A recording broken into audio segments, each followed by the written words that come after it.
다윗이 이스라엘의 왕이었잖아요. 하지만 처음부터 왕은 아니었습니다. 인생의 가장 황금기라고 얘기할 수 있는 20대와 30대 초반, 사실은 도망자의 삶을 살았어요. 그때만 딱 어느 순간을 놓고 이렇게 딱 칼로 자르듯이 딱 잘라가지고 딱 펼쳐본다면, 야, 정말 어떻게 이렇게 힘들게 살았을까 싶을 그런 삶을 살았습니다. 길이 안 보이는 인생이었어요. 길이 안 보입니다. 우리가 다윗 이야기의 결말을 다 알고 있으니까 그렇지, 이 젊은 20대, 30대 초반의 이 다윗은요, 앞길이 막막한 사람이었습니다.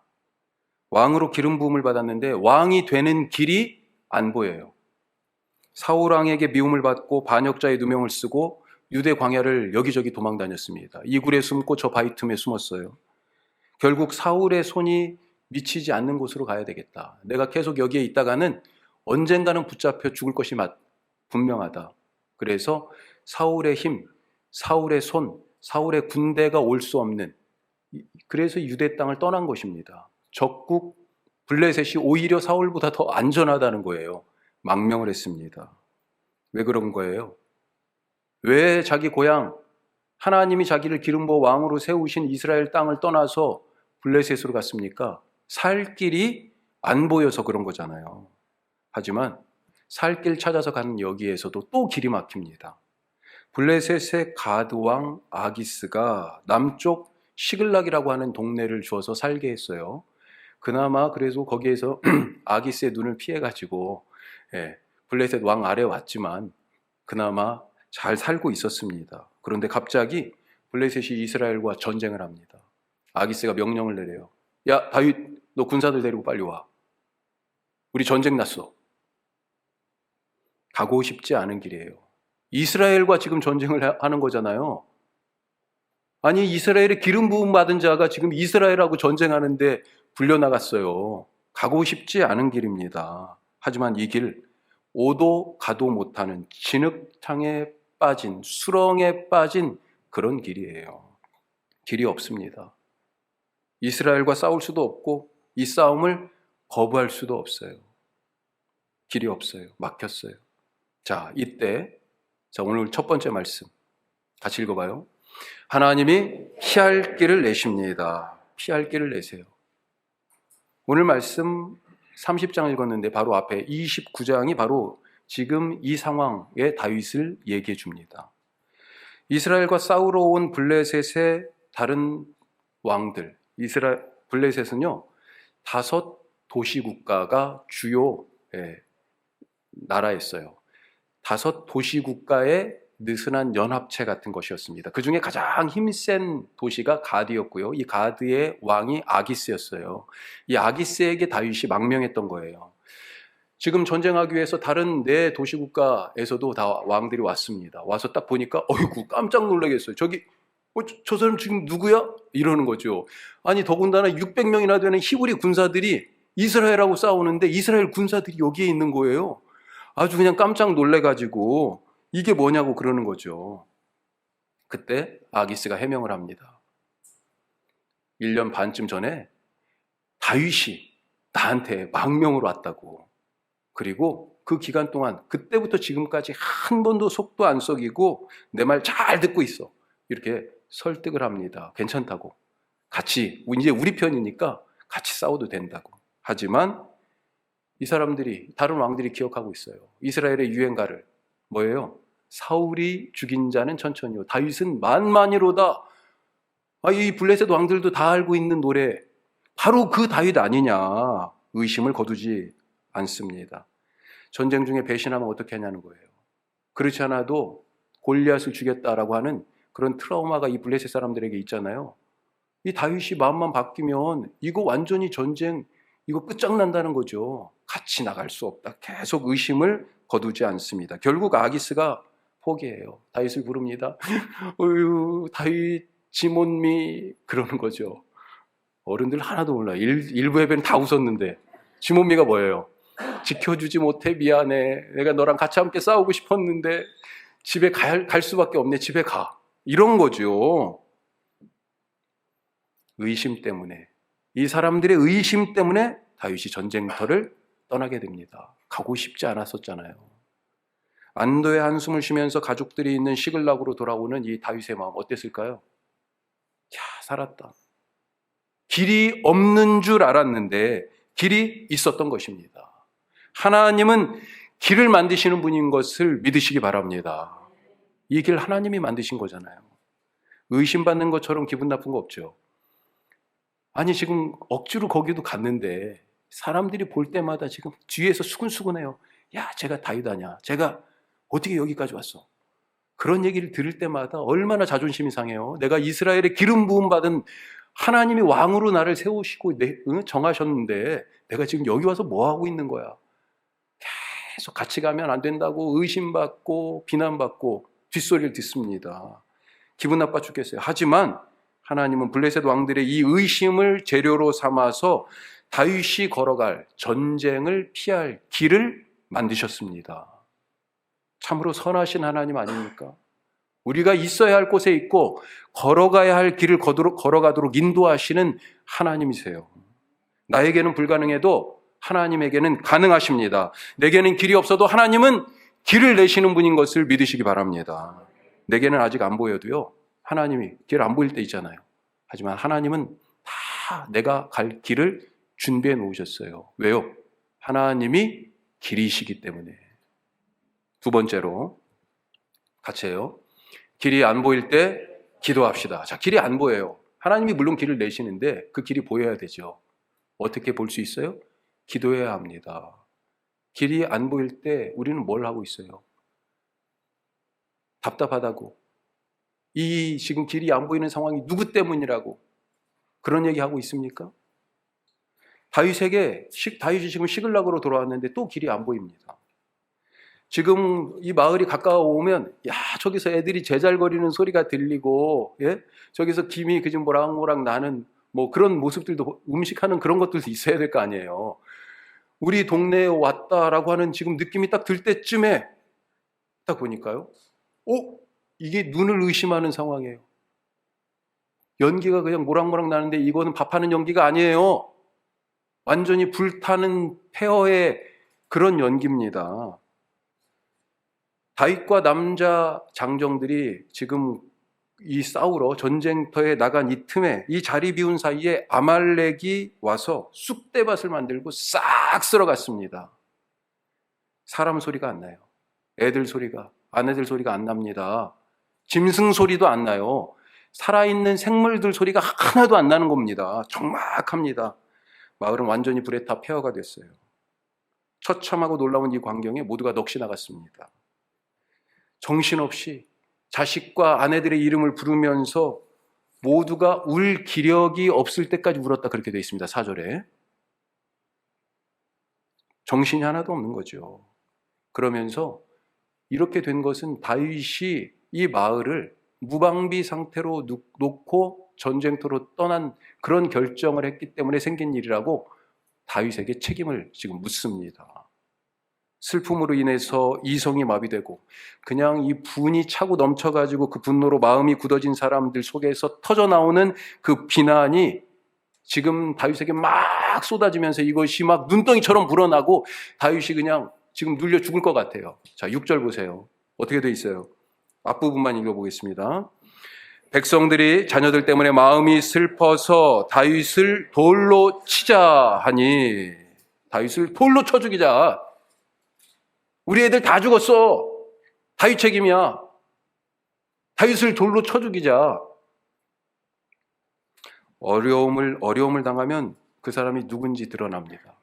본성이 나와요. 이 마을에 닥친 재앙들은 지금 이 사람들이 누군지 그 본성을 드러내게 만들었습니다. 이 사람들의 그 최악, 밑바닥의 모습이 그냥 그대로 다 드러나는 거죠. 이 사람들 누굽니까? 지금 다윗 곁에 있는 이 600명이나 되는 이 사람들 누구예요? 전에 우리 말씀을 나눴었죠. 사무엘상 22장에 이 사람들이 나와요. 아둘람 굴에 다윗이 피신해 있을 때 환난당한 자, 빚진 자, 마음이 원통한 자들이 모여들었다고 되어 있습니다. 어디 하소연할 데 없고요. 누구 하나 의지할 데 없던 그런 사람들이었어요. 하지만 다윗이 이들을 받아들였어요. 아니, 자기 몸 하나, 자기도 지금 도망자잖아요. 그런데 자기도 굴에 숨어 있는데 자기들을 찾아온 이 사람들을 내치지 않았습니다. 당신 알아서 살아. 나도 나 혼자 살기 힘들어. 그렇게 얘기하지 않았어요. 이들을 끌어안았어요. 비록 광야 생활이지만 그래서 이제 먹고 살게 되었고 가정도 꾸리게 됐습니다. 더 중요한 것은 다윗과 함께하는 이 광야 생활 중에서 선하신 하나님을 만난 거예요. 그래서 예전에는 어떤 삶이었어요? 환난당했다. 나는 왜 자꾸 하는 일마다 실패하고 안 되고 사기 맞고 다른 사람들에게 속고 환난 당하는 사람이에요. 안 되는 인생이에요. 빚졌어요. 너무 억울하고 원통해요. 그런 사람들이었어요. 그래서 인생이 행복하지 않았습니다. 그런데 이 광야에서 다윗과 함께 하나님을 만나고 야, 인생이 이런 거구나. 사는 게 이런 거구나. 비록 우리가 도망자 신세이긴 하지만 이게 진짜 사는 거구나. 드디어 인생을 알아가기 시작했습니다. 불평하던 입이 기도하는 입으로 바뀌었고 절망으로 그냥 쭉 처진 어깨와 손이 그 힘없던 손이 이제는 남을 돕는 강하고 힘 있는 도움의 손이 됐어요. 그렇게 조금씩 믿음이 자랐고요. 인생이 서서히 달라졌어요. 이 광야에서 다윗을 통해서 그렇게 영적 성장을 이뤘습니다.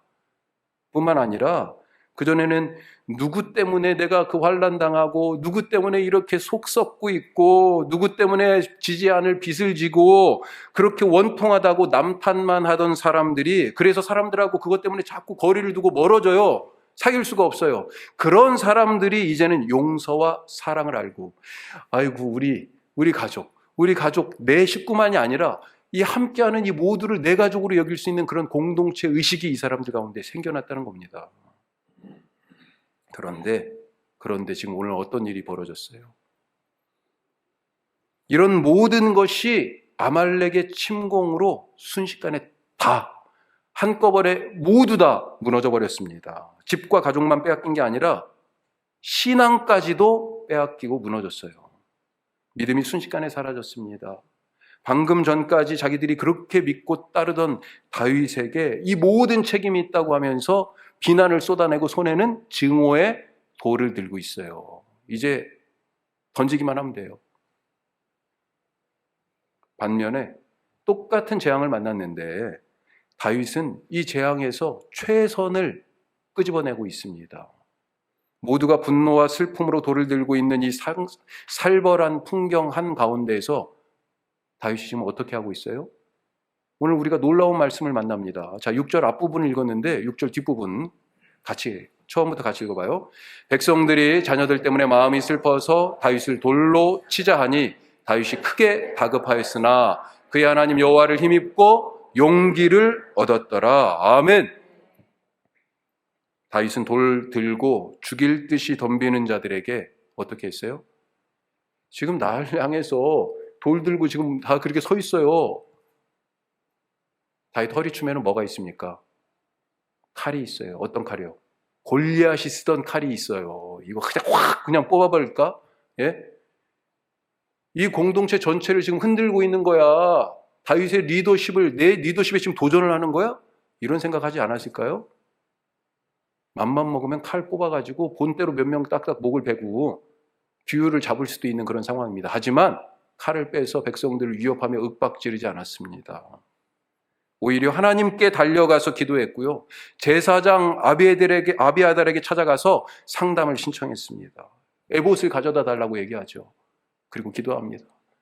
주님, 내가 어떻게 해야 됩니까? 내가 어느 길을 가야 됩니까? 길이 또 막혔습니다. 주님, 어찌해야 됩니까? 기도해요. 길이 안 보일 때 기도하는 것입니다. 길이 막혔을 때도 기도하는 것이에요. 사람들은 지금 길이 막혔다고, 이 길 끊어졌다고 난리잖아요.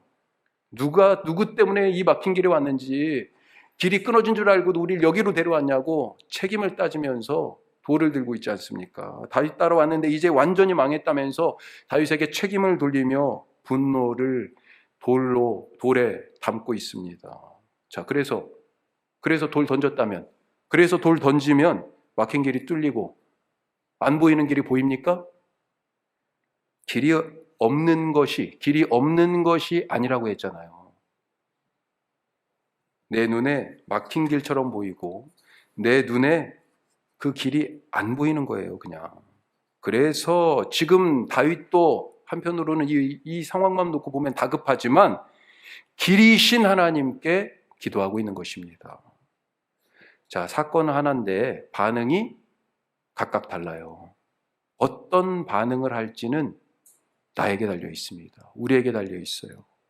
그 반응이 우리의 인생이고 우리의 믿음이고 우리의 내일을 결정하지 않습니까?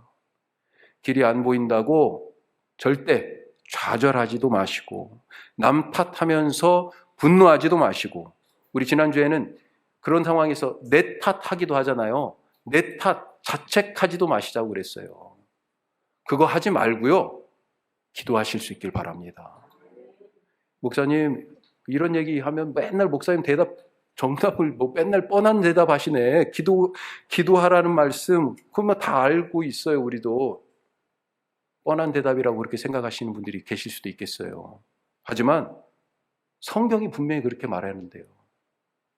길을 찾는 자는 기도하라고. 다윗이 그렇게 보여주잖아요. 자, 세 번째로 같이 합니다. 나는 은혜 받은 사람입니다. 나는 은혜 받은 사람입니다. 매 순간 이렇게 고백하며 살아가실 수 있길 바랍니다. 자, 약탈자 이 아말렉을 쫓는 다윗과 그 군대 600명. 지금 너무도 피곤하고 지쳤어요. 돌아올 때 3일 걸렸다고 그랬습니다. 전쟁터에서. 그러니까 전쟁터 가는데도 한 3일 걸렸을 거 아니에요. 일주일 정도를 지금 왔다 갔다 계속 걸었던 거예요. 엄청 피곤합니다. 그런데 동네 이 집에 딱 와보니까 어떻게 돼 있습니까? 아니, 아무도 없잖아요. 먹을 것도 없어요. 지금 몸의 기운도 다 빠져 있는 데다가 이 식구들, 내 자식, 내 아내들이 어떻게 됐을지 알 수가 없으니까요. 그냥 몸뿐만 아니라 마음도 탁 떨어진 거죠. 낙심이죠. 진짜 낙심. 하지만 여기에서 이러고 있어야 되겠어요? 아니죠. 아니에요. 아직도 연기만 모락모락 나는 이 텅 빈 마을을 뒤로 하고 사기가 꺾였지만 그래도 다시 출발합니다. 자, 이 넓은 광야 어디에서 가족을 찾을 수 있을까요? 그냥 무작정 다윗을 따라서 남쪽으로 가보지만요, 이제는 다윗도 못 믿겠어요. 그동안 다윗 믿으면서 계속 따라다니며 여기까지 왔는데 이제는 다윗을 못 믿겠어요. 다 잃었잖아요. 다 잃었어요. 예? 하여튼 그래도 가야죠. 그렇게 남쪽으로 가다가 한 20여 킬로 아래 부솔 시내라고 하는 곳에 도착합니다. 그런데 또 길이 막히네. 문제가 또 생겼습니다. 600명 중에 3분의 1쯤에 해당하는 200명이 지금 너무 힘들다, 너무 피곤하다고, 나는 이제 한 발자국도 뗄 수가 없다고 그러면서 더 이상 못 간다고 그러는 거예요. 힘이 더 빠지지요. 우리가 거기까지 오늘 말씀을 읽은 겁니다. 11절부터는 그 뒤에 말씀이에요. 이렇게 돼 있어요. 결국 이 사람들은 힘들어서 못 가겠다는 200명을 남겨두고 부솔 시내를 건너서 광야 더 깊숙한 곳에 들어가서 아말렉이 어디로 갔지? 아말렉이 어디로 갔지? 광야를 뒤집니다. 아무리 찾아도 그런데 흔적이 없어요. 야, 이러다가 시간만 다 나가고 이거는 도저히 이제 더 이상 이제 찾을 수 없는 것 아닌가 이러고 있을 때, 이렇게 낙심하여 있을 때 우연하게 반쯤 죽어가는 병든 이집트 소년을 발견합니다. 그런데 이 다윗 일행이 아직 그래도 신앙의 흔적이 남아 있어서 그런 걸까요? 사실 목적이 있잖아요. 갈 길이 바쁘잖아요. 자기들이 이 얼마 남지 않은 힘을 써야 할 때가 있잖아요. 그런데 다른 사람을 챙기고 돌볼 여유가 없을 것 같은데 놀랍게도 이 소년을 정성스럽게 돌봤어요.